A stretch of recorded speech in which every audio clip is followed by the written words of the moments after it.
Welcome to the Hypnotorious Podcast. I'm David Barron. With me here is John Wylie. John, how are you doing? I'm doing great. Every week, or at least every week that we diligently try, we put on the Hypnotorious Podcast, which is marketed toward anyone interested in hypnosis, regardless of their skill level or their exposure. If you think hypnosis is interesting, you're going to find some interesting things here. If you're a professional hypnotist, I think you'll find some very interesting things here as well. So, absolutely. John has a great book out. I always like to plug it. John, I'll let you plug it yourself. Oh, my book's called The Ultimate Guide to Hypnosis, what you need to know to get the change that you want. And it's all about hypnosis, what it is, what you can do with it. There's a really cool section in there that's one of my personal favorites, and I think is yours too, David, on research that's been done. Yes. Some of the more modern recent research that's been done on hypnosis showing its efficacy for a whole laundry list of different things, from pain to weight loss, smoking cessation. A lot of those things that hypnosis is used for most often. And you also, giving you a plug, have your practice in Boise, Idaho. Yep. And you've been doing this for quite some time. So John is definitely one of the skilled people in the field.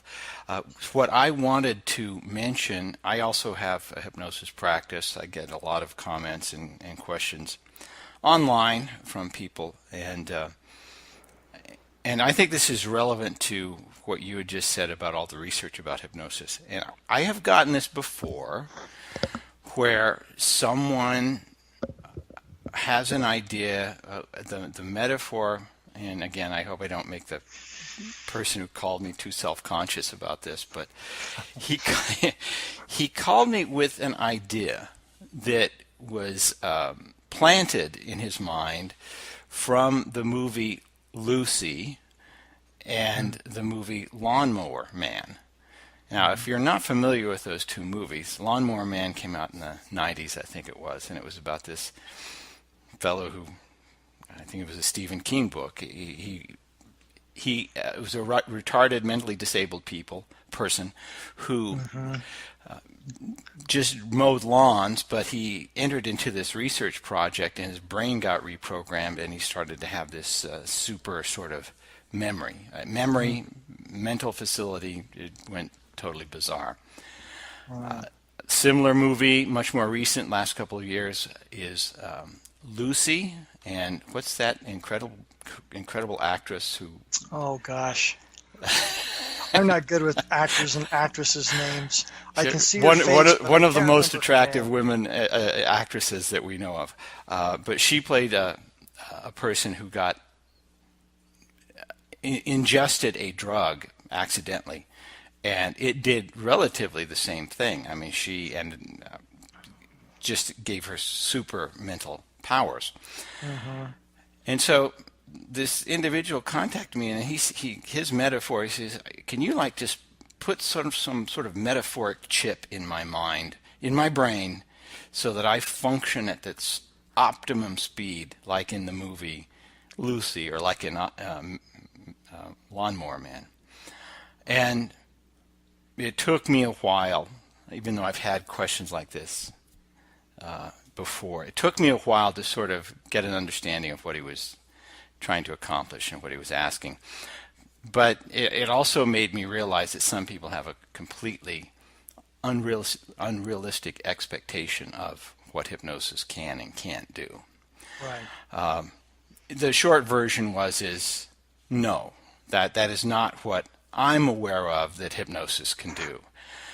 I can, in many ways, sort of program your subconscious mind and help it to learn faster. I can't teach you by a simple series of hypnosis sessions. I can't teach you to play the piano, but I can increase your motivation to play incredibly. Right. I can sort of make a neurological pathway so that learning what you play is a lot easier, but it's no substitute at all for practice. Right. It's just not a substitute for practice. Right. And I like to reference the book by Robert Greene called Mastery. And it's an incredibly well-researched book.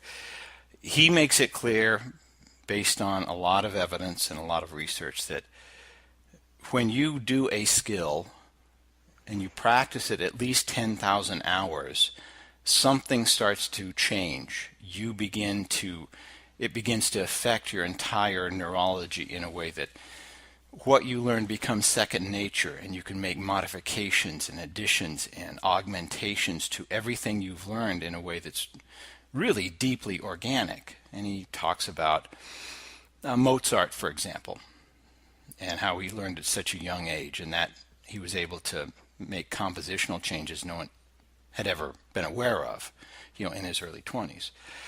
But again, we go back to it's not a substitute for practice. Right. And so I have made a somewhat of a list of what hypnosis can and can't do.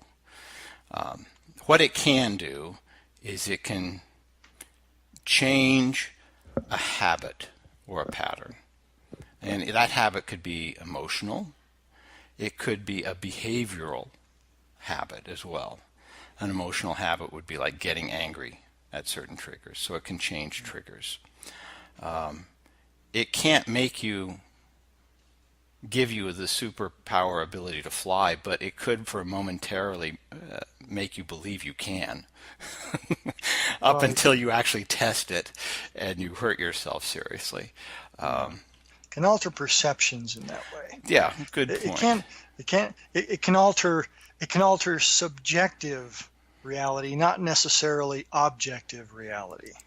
Yes, thank you. That's a good distinction. Okay. So, and sometimes it can also enhance beliefs, and that alone is a very significant change, I think. Oh, yeah. A good example. Let's say you want to play the piano, and you just have an innate, and you've tried and you have had some success, but you hold an innate belief that learning the piano is hard and that you are bad at it. Yeah, we call that a limiting belief. Okay, there you go. A limiting belief. Yeah. Changing those is not going to prevent you from having to practice. Right. But it makes practicing and how you think about practicing and learning the piano incredibly different, positive. So, yeah, hypnosis can change beliefs in a significant way if we're aware of how limiting it is. And so, I could make someone believe they have superhuman mental ability, and they may go out and surprise themselves. I don't know. It could be by accident, or it could be just by the confidence in their belief. But it's not something I can ever promise.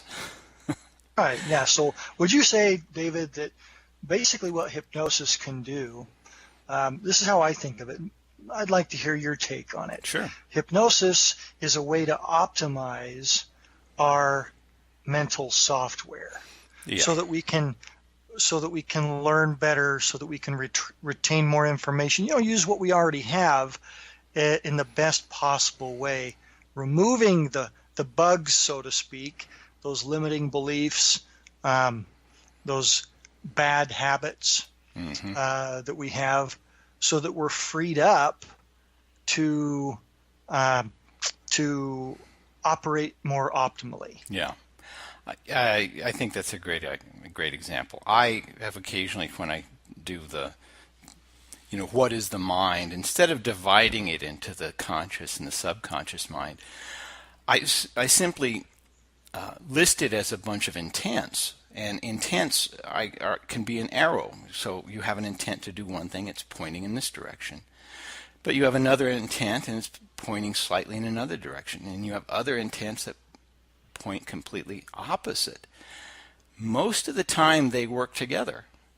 But when you want to learn the piano, but you've been programmed to believe that you're stupid, those two intents clash with each other. Right. And so it can change it so that all of those programs, those beliefs, those intents are working in the same direction. And that can really feel like a superpower. You feel like you have no obstacles in the direction you're going. But as far as someone asking me, can I give them cosmic consciousness? No, I don't even know what the heck that is. Good luck with that. Or open their third eye. That's not something I'm familiar with in hypnosis. Yeah. So when you said what hypnosis can, restate again what you said hypnosis can do, because I really like that. Well, basically, my view is actually pretty similar to, in my book, I quote the definition for hypnosis that the American Psychological Association uses, and I like it. It's pretty useful, and there's a lot of different very useful definitions out there. But basically, they say that when using hypnosis, and of course we're talking about formal hypnosis, not all the naturally occurring stuff. When using hypnosis, one person is guided by another. The client is being guided by the hypnotist or hypnotherapist to respond to suggestions for changes in subjective experience, alterations in perception, sensation, emotion, thought, or behavior. And I'm reading that right out of my book. But I think that's really good, a description of what hypnosis can do, and also it alludes to what hypnosis cannot do. Hypnosis is not going to change objective reality. It will and can and does modify, hopefully in positive, productive ways, subjective reality. Right. Yeah. Good point. So, for those people who are listening who are curious about hypnosis and don't have a huge experience with it, think about limiting beliefs. Think about things that you wanted to do, but you made it an excuse to not do it. And it was just an excuse. Limiting subjective reality also includes triggers, responses, emotional responses. And Right. Amazingly, I've dealt with people who've had very severe cravings, some mostly for tobacco and nicotine, but occasionally drugs. And it's amazing how a part of this is physical. That the body is doing something, but when you change the subjective experience of it, they don't respond to that anymore, and it is as if the craving isn't there. Right. Underlying all those things is always, even though there's a physical component, there's almost always, and maybe even always, an emotional component to that problematic behavior. Right. There are emotional, affective drivers underneath that. Right. And we see these things all the time working with people with hypnosis in any kind of a problem. And hypnosis is awesome at resolving those things if you know how to do it. Right. In most of the work I do when I'm working with somebody over a course of a couple sessions, the first session is I almost always try and get toward first of all, what they're responding to, what they want to change, and the emotional response that they would rather have. So when I'm listing, what do you want, what would you rather be experiencing? And they say, well, I'd rather be working out, or I'd rather go for a walk. Okay, that's good, but that's a behavior. Let's talk about what would motivate that behavior. What positive feeling would you have that, if it just kept growing stronger and stronger, would compel you to do those things?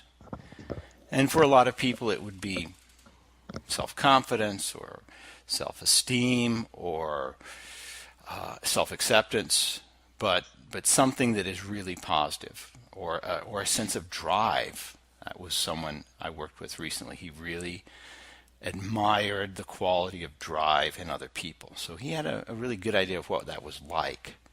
And when we talked about and built that sense of drive in him, he was like unstoppable. So, yeah. And again, it's about the emotional response. I think you're right about that, John. So, yeah.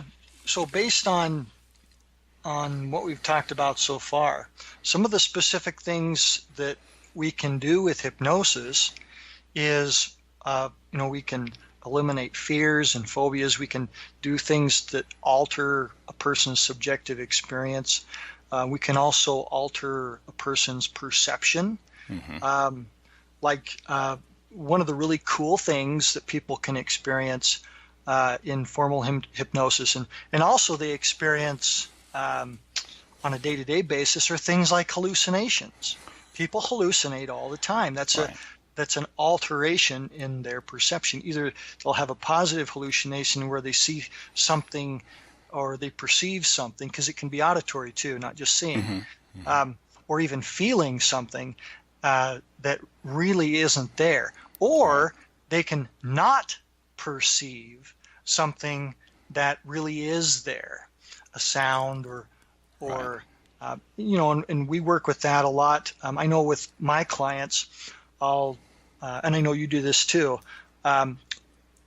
Once we get to a certain level of hypnotic depth, then we use some wording to help them to ignore distractions, which are normal and natural. In an office setting, there are going to be background sounds, but we can actually have them not perceive those sounds, or if they do perceive them, they will work to our benefit, help send them even deeper. That is an alteration of perception. Right. We can also alter sensations, bodily sensations, like we can make a part of the body feel cold or warm or numb. That's a really effective method with dealing with pain, right? Yeah. Is what they call like glove anesthesia or similar things. Right. And of course, we can alter emotions too. We can alter thoughts. Instead of, for example, with my smoking clients, I use a process where I have them practice imagining one of those old triggers that used to cause them to light up. But now we replace that.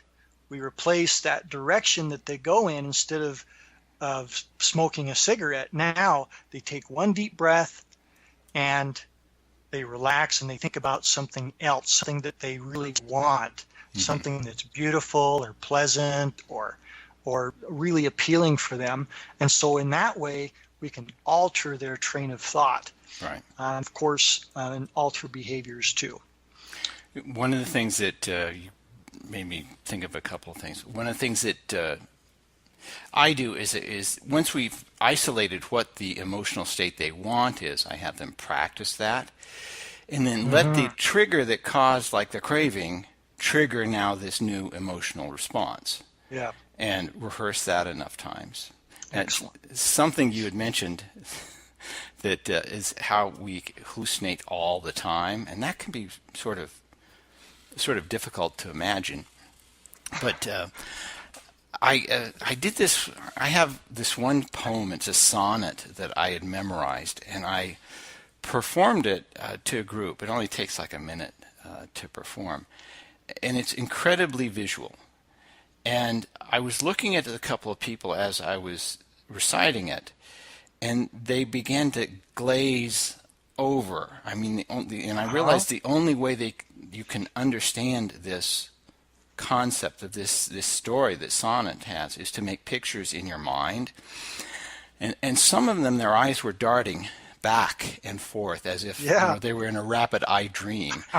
Isn't that interesting? And then, and it's just completely amazing. I'm a little self-conscious about it, but if the people listening here want to hear it, I'd be happy to recite it. It does take only a minute.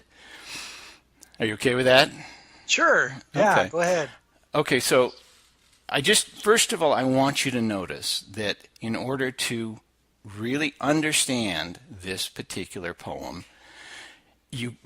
your mind cannot do anything but make pictures of it. So even though you may try to not visualize, your mind is going to do it anyway. The poem is a sonnet which consists of 14 lines. 14 lines, generally most sonnets tell a very simple story, usually about a relationship. And this sonnet is called the Sonnet of the Sun and Sea, and it is about the sun and the sea. So it goes like this.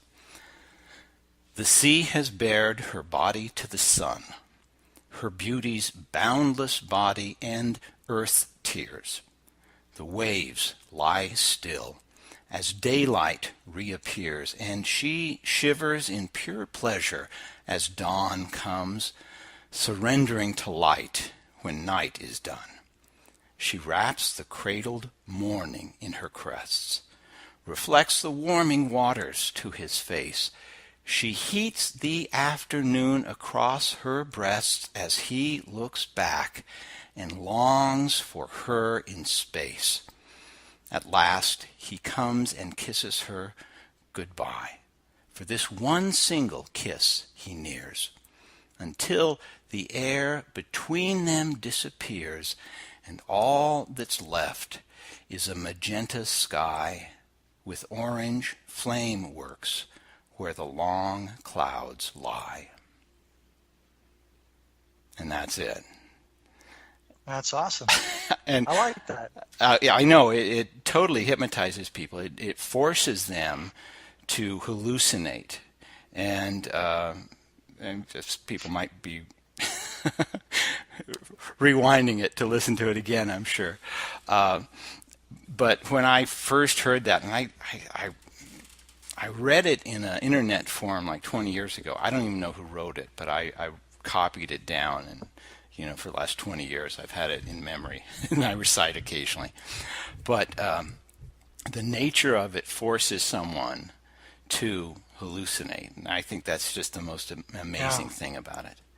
So yes, you can hallucinate when you don't think you normally do.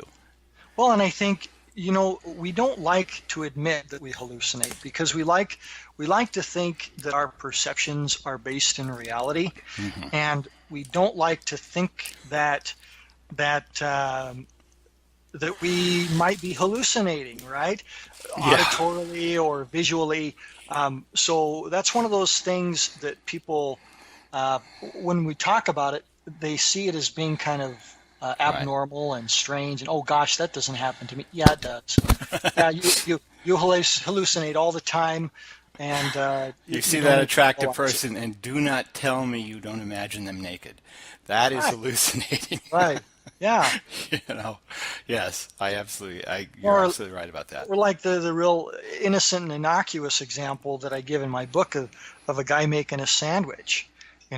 He's looks on the table because he wants to make a sandwich for lunch, and he wants to use some mustard, and it's usually on the table at times like this, and it's not there. So he goes through the refrigerator, and he's looking for this mustard, or mayo or whatever, and he just doesn't see it.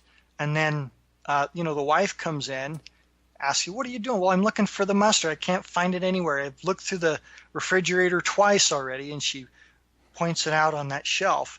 Well, that's a perfect example of a negative hallucination. It happens to all of us all the time, and not only just with mustard when we're making a sandwich, but for some people it'll be their glasses. For another person it'll be their keys. Happens. I went walking around looking for my cell phone, and I had it in my hand. So. Yep, exactly. That is a hallucination. And typically what I've noticed is when you lose things like your keys and stuff like that, it's because you are lost in a thought or a memory. Yep. And it overtakes the senses in an amazing way. It's just really bizarre. You really become dissociated from, what's actually taking place. Right. Yeah, exactly. And I wanted to give a heads up here, which is this next month, starting in July 2017, we are going to be have our own channel on SoundCloud. And so instead of how we've been doing it recently, which is just through a Google Share link, you'll be able to have all of the Hypnotorious podcasts available to you with their various links, and feel free to comment, of course, and share it with other people. So I want to give a heads up that we have that coming up within the next couple of weeks. So that'll be certainly a relief to me and a benefit to everyone else. And it will also give everyone an opportunity to give advice and suggestions about what we can talk about. Oh, great. Yeah. So anything else? One of the things you and I were mentioning before we actually started the recording is about how the business ebbs and flows. And I do find that really amazing. I could never really figure out the pattern. But sometimes it's just like we are booked and exhausted and working like crazy. And then all of a sudden, we're panicking because the phone isn't ringing. So one of the things that I try to do is always have some projects on the side. But when you sort of look back on the patterns of ebbs and flows of business, what advice would you give somebody who has their own hypnosis Good practice? question, because I have a pretty extensive background in sales. That's where I got my start in hypnosis. That's where I first started to apply it for myself, because I worked in sales, commission sales specifically, in all kinds of things over the years, from insurance to selling mattresses and various things. And it's important to remember that you're not alone. This happens in any kind of an environment where, and basically being a self-employed hypnotherapist, you are in commission sales, essentially. So there are going to be ups and downs. You may notice that particular seasons are busier than others, or just inexplicably things may just get really busy. And inversely, things may just really slow down for no apparent reason. Right. That's just the fickle nature of the beast. So it's important to, first of all, be aware and be expecting that to happen. And don't dismay, because eventually things will turn around. But it's good, it's useful, I've found, to have ways of bringing in additional clients, different streams that you can tap into to bring in clients in those times when things do get slow. You should always be working on creating new ways of bringing in clients. And right? and yeah, during the slow times, it's opportunities to write articles, right? To offer. I love public speaking, so I'll be calling up every Optimus, Kiwanis, and Lions Club that I can think of to say, hey, you got a meeting where you're serving a meal, and I could give a presentation. So that's always fun. So there's always something that you can do to sort of continue the outreach. Yeah.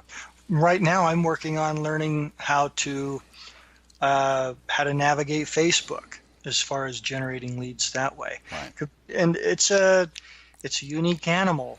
And you don't want to just dive in and throw a bunch of money at it without knowing what you're doing, because you can burn through a lot of cash in a hurry. But it's good to play with it, experiment, maybe get some books and learn about how that's done. Because I've heard some good things about doing social media, Facebook in particular, but it has to be done right. Right. I remember my wife has a brick and mortar business, and she started putting some of her stuff on Amazon, and all of a sudden we started to realize, hey, this internet stuff could be the new thing. Yeah, it really could be. This new internet thing, how long has it been around? Yeah, exactly. Yeah, well, this has been great. Hey, John, thank you so much for taking part and sharing your always insight. Fun. And man, we are going to work really hard to make sure that every week we have something great here and something new. Locally, I mean, here where John and I are located, we're sort of near the same area. We're having a regular meetup, and I just want to encourage anybody out there who is interested in hypnosis or NLP to think about forming you could do a meetup, you could do a study group, you could get together and just share what you know. And I've done it. I think one of the things we'll do probably next time is talk about the type of format that you can use if you're getting together with a bunch of people to talk about skills in hypnosis and neurolinguistic programming and things Sure. like that. So, and if anyone's interested in doing that, feel free to give me a call. I'll coach you through the whole process, and it's really fun. It really is. Yeah, and check out our books. David's Yes, indeed. the author of several books, many of them under the name Dantalian Jones, which are great. Yeah, if you want my books, all of them are on the website mindcontrolpublishing.com. So that's the easiest way to find all of my material. There are some others as well. John has his book, The Ultimate Guide to Hypnosis. And, of course, please... It's available on Amazon. Yep, available on Amazon. If any of you listening have any questions, please don't hesitate to contact us. Leave us some comments, some notes, whatever you feel. We'd love to hear from you. Awesome. John, Thanks, it's been David. a pleasure. Yes, it has. All right. Always fun. Take care. Take care. Bye.